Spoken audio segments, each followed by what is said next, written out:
No nosso trabalho de história, nós iremos falar sobre o artigo Na Revolução Francesa, os princípios democráticos da escola pública, laica e gratuita, segundo o relatório do Condorcet, escrito por Carlota Boto.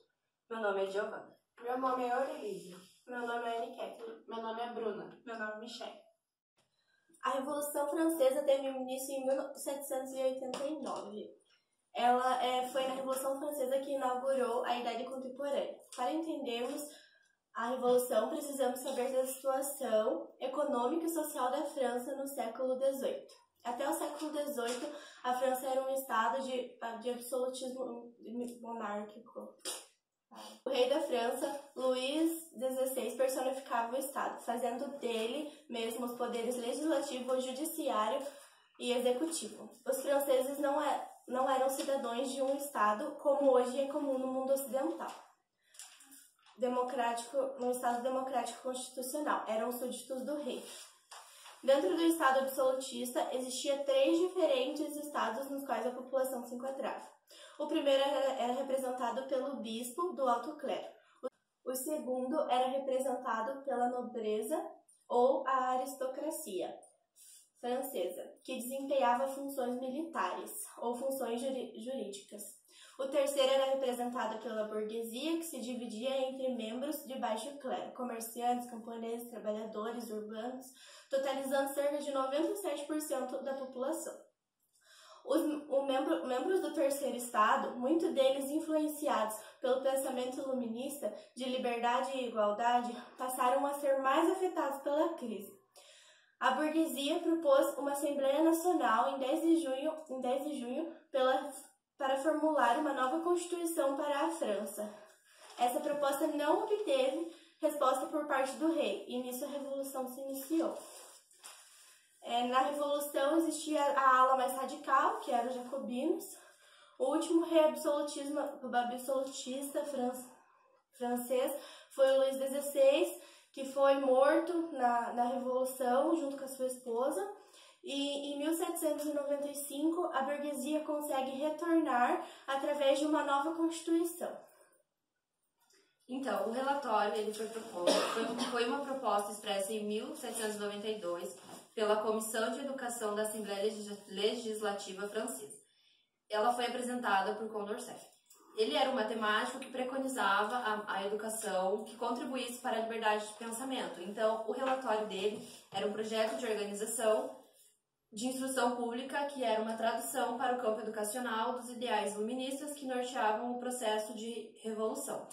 O projeto, a princípio, não foi aprovado na Assembleia, mas foi um projeto que teve muita importância para as outras coisas que foram discutidas nessa Assembleia, para elas serem aprovadas também. Quando foi lido na Assembleia Legislativa, não foi discutido e nem aplicado, assim, não foi dado o devido dever que devia e nem teve um debate que merecia. O relatório buscava por esforços de reforma que caminhavam em direção a uma constituição de uma escolarização laica, pública, gratuita e para ambos os sexos, universalizada e para todas as crianças. O relatório tinha por propósito, primeiro, de assegurar o bem-estar, ou seja, ele só poderia ser obtido esse bem-estar coletivo através do desenvolvimento dos potenciais individuais. O plano de organização das escolas deveria, nos termos do relatório, tornar a educação não só tão igual e tão universal, mas também tão completa na questão das circunstâncias que o meio iria permitir. Como Condorcet compreendia a educação pública? Ele propôs uma escola pública que deveria ser função do Estado propiciar de maneira gratuita a todos os cidadãos, independente da raça, religião, classe social ou sexo. Para ele, tratava-se de uma questão política, por isso a ênfase no papel do Estado. Segundo Condorcet, a educação deveria ser para todos e oferecer a possibilidade do desenvolvimento dos talentos individuais. Uma sociedade justa seria baseada através do mérito de cada um. Um ensino que contribuísse para a liberdade de pensamento e a emancipação dos cidadãos não poderia estar subordinado aos dogmas da religião. Portanto, deveria ser totalmente laico. Condorcet foi um dos fundadores da Educação Nacional e da Escola Unificada. Também um dos fundadores do laicismo. Para ele, o ensino da religião deveria dar-se nos templos pelos seus respectivos ministros ou sacerdotes, não dentro das escolas. defendeu já naquela época os direitos das mulheres, incluindo o direito do voto feminino, os direitos das minorias, os da igualdade entre sexos, os direitos dos judeus e protestantes, o laicismo no ensino e a promoção da educação e instrução para todos os cidadãos. Condorcet foi um dos últimos iluministas, o grupo de pensadores franceses que acreditava, acima de tudo, no poder do conhecimento. A origem do termo iluminismo se refere justamente às luzes da razão que tirariam o homem dos domínios da superstição e da ignorância. Ele dividiu a instrução pública em 5 graus: a escola primária, as secundárias, os institutos, os liceus e a sociedade nacional. Então, as escolas primárias elas seriam ensinados conhecimentos gerais que são necessários para criar autonomia individual. Seria oferecido as habilidades primeiras de ler, escrever e de contar. O ensino primário ele seria desenvolvido das primeiras ideias morais e das regras de conduta que deles derivam. No caso, assim, a cada escola correspondia a um professor. Então, no caso, para ter uma escola primária era necessário ter um agrupamento de 4.000 habitantes. A escola secundária ela seria destinada para um distrito onde tivesse uma população por cerca de 4.000 habitantes. Assim, a princípio, como muitas crianças estariam trabalhando com os pais e tudo mais, não poderiam frequentar esse nível de ensino. Mas aqueles que pudessem, o ensino secundário ele iria preparar o sujeito para acompanhar o desenvolvimento das manufaturas e para lidar de maneira mais criativa com as novas exigências das transformações nas tecnologias de produção. Já o terceiro grau seriam os institutos. Os institutos podem ser talvez correspondente ao nosso ensino médio.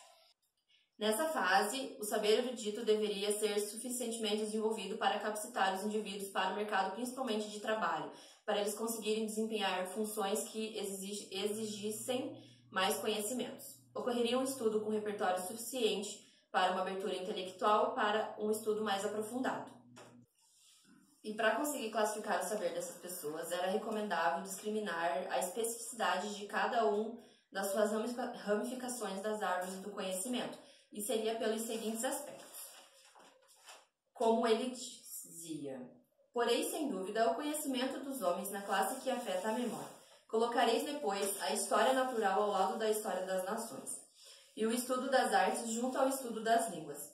Separá-los-eis da química, da política, da física e da análise metafísica. Ciências às quais estão ligados esses conhecimentos dos fatos, pela natureza das coisas e pelos próprios métodos de as tratar. Então, basicamente, ele descreve quais seriam os passos para poder ter conhecimento dessas ramificações das árvores do conhecimento. O quarto grau seriam os liceus. Hoje seriam o ensino superior. Os liceus eles seriam estabelecimentos destinados à produção e divulgação do conhecimento erudito, e teria a tarefa de preservar o conhecimento em seu sentido pleno. A princípio, era para ter 9 liceus, que seriam estruturados para formar sábios e professores. O quinto grau seria a Sociedade Nacional das Ciências e das Artes. Essa sociedade ela serviria para garantir o ensino perante aos poderes e perante as expressões eventuais advindas das forças políticas. Ou seja, a sociedade ela garantiria um poder maior para todos os níveis de escolaridade. Essa sociedade ela seria composta especialmente... Tal sociedade deveria ser composta exclusivamente por pessoas reconhecidas como sábias em alguma área do saber humano, como dizia Condorcet. Homens que abraçaram uma ciência em toda a sua extensão e penetraram em toda a sua profundidade ou que a enriqueceram com suas descobertas. Ele fala também sobre a responsabilidade da sociedade em relação à supervisão de todos os níveis de ensino, pois a sociedade gozava de alguma autonomia perante ao poder público. E ele colocava que somente eram os membros da sociedade que iriam eleger aqueles que fossem ser os professores dos liceus. E os professores dos liceus iriam eleger aqueles que seriam os professores dos institutos. Isso ocorria para que cada grau de ensino fosse supervisionado, estruturado e inspecionado pelo nível imediatamente superior. Ou seja, ele colocava que cada grau de ensino precisava ser supervisionado por aquele que estava acima. O papel da mulher, no final do século XVIII, estava relacionado a permanecer no espaço doméstico. através da concepção iluminista de mães educadoras. Ou seja, a educação feminina era direcionada devido à ideia de prepará-la para educar seus filhos. Os pensadores iluministas no século da Luz, na sua maioria, não admitiam a igualdade de gênero. Declaravam uma inferioridade feminina. Condorcet, que se caracterizou como defensor da escolarização feminina, destacou que requeria que as mulheres compartilhassem da mesma instrução escolar que os homens. O Marquês também citou o papel da sociedade em pensar no conhecimento que poderia ter na vida da mulher, no âmbito familiar. Dessa parte, ele não abria mão. Defendia que a mulher, instruída nas escolas, poderia voltar para algo enriquecedor. Condorcet sugeria que as mulheres fossem confiadas a redação de livros dedicados ao ensino elementar. A importância da educação no século das luzes. O iluminismo aconteceu no século XVIII, sobretudo na França, e caracterizou-se pela importância dada à razão. Com essa razão, encaminharia o homem à sabedoria e conduziria à verdade. A importância da educação nessa época era o desenvolvimento das capacidades naturais, racionais e intelectuais do homem. Levando em conta que antes desse período havia ocorrido o chamado período das trevas, ou seja, o povo que era dominado, ele não tinha conhecimento, não tinha liberdade para buscar esse conhecimento. Então, através do iluminismo, com o surgimento dos iluministas e dos teóricos que vieram a surgir, criticando o poder soberano da época, começou o homem a questionar e por isso desenvolveu o conhecimento através da razão. Condorcet, inspirado nos filósofos, defendia a educação para a igualdade e oportunidades. Na época, o intuito dele era unir as chamadas ciências morais com as ciências físicas. O conhecimento traria uma característica emancipadora, posta na formação da consciência livre, do sujeito capaz de pensar por si mesmo, sem o recurso da razão à lei. É importante ressaltar que as razões e ideais iluministas franceses influenciaram nas instituições políticas modernas hoje em dia. O que ele buscava? Juntamente com outros revolucionários, buscava a criação e implantação de um plano de organização da instrução pública. Tinha como propósito formar o povo, criar um homem novo. Para ele, a escolarização era crucial, pois era nesse período que iria ser ensinado à criança a como também ser um cidadão. A educação deveria ser pública, universal, única para todos, gratuita e tolerante. Agora iremos falar sobre a nossa reflexão. Jamais um povo gozará de uma liberdade constante e segura se a instrução nas ciências políticas não for geral e independente de todas as instituições sociais. Ou seja, a questão das ideologias, do conteúdo que se dá na universidade não pode ter influência da política dentro. E o povo ele só vai ter a sua liberdade quando ele conseguir estudar de forma que ninguém interfira nos seus estudos, ninguém diga que está sendo feito politicagem ou que estão doutrinando ou que estão fazendo coisas desse gênero. Então aqui ele exalta muito a questão de que o povo só conseguirá usufruir da sua liberdade quando separar a política um pouco da universidade nesses sentidos, assim. No texto, a gente percebeu que é falado que haveriam sessões apresentadas de trabalhos e debates de teses acadêmicas. E o Condorcet, ele diz uma citação: estarão abertas ao público, mas somente para aqueles que cultivavam as ciências possam escutar as leituras e seguir as discussões sem que a necessidade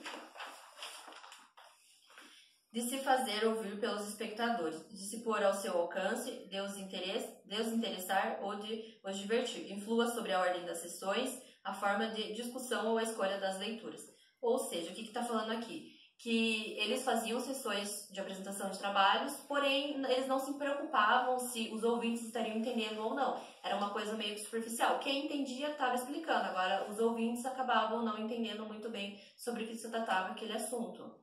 No nosso cenário atual da educação, a gente vê que a educação ela tem ido ladeira abaixo e os universitários eles buscaram meios de mostrar ao público como acontece dentro da universidade, para ter essa visão, porque a universidade tem uma visão muito distorcida e tal. Então, os universitários saíram às ruas para divulgar as pesquisas que são feitas, de que maneira elas são feitas, como isso influencia na vida social mesmo, de forma indireta, mas se não fossem os universitários que produzem 95% das ciências no Brasil inteiro, muitas coisas não estariam acontecendo. Então a gente vê que isso já não é um assunto de agora, atual, assim, já vem de antes. Então é algo cultural que está enraizado e que a gente não consegue desmistificar essa ideia de que os que sabem continuam sabendo. E quem não sabe, como que a gente faz, né? Eu acho que esse texto fala bastante sobre a gente precisar levar isso para quem não sabe. E não de uma maneira difícil, mas de uma maneira simplificada para que todo mundo tenha conhecimento, tenha acesso ao que acontece dentro da universidade, enfim. E é bem interessante o que o texto faz em relação a o que acontecia da mesma forma lá, o fato do governo não deixar livre a educação para todos, a gratuidade e a qualidade, continua acontecendo nos dias de hoje, assim. É o caso de querer privatizar as universidades públicas, né? Então, no caso, assim, é um direito que está na Constituição, que nós temos direito à educação pública e gratuita, e querem nos tirar isso, querem privar e diminuir o acesso, e quem seria mais prevalecido seria a classe que tem mais poder econômico. Quem no caso, sabe, né? quem tem poder, né? Que é assim desde sempre. É aquela história, o rico cada vez mais rico e o E pobre cada vez mais pobre. E hoje a universidade é, por sua maioria, pessoas pobres com baixa renda. Então, acho que é muito importante esse texto na nossa formação, porque ele diz exatamente o que está acontecendo no nosso contexto atual, o contexto do texto ele é lá no século XVIII. Então, a gente vê que já se passaram muitos séculos e continuamos andando para trás. Cada vez que a gente dá um passo para frente, parece que a gente regressa mais ainda para trás e nada flui.